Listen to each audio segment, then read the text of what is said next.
first ever opening of my kiln. It finished about 8:30 yesterday. I'm so freaking nervous to open this. Oh my gosh. I don't know how hot they are. Yeah. Well, they're still a little too hot for me to touch, but this is freaking amazing. Like, I can already see like the color transformation. Oh my goodness.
Okay.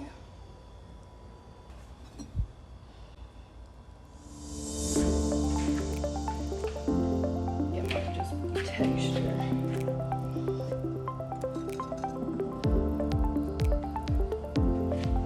Oh, those look pretty down there.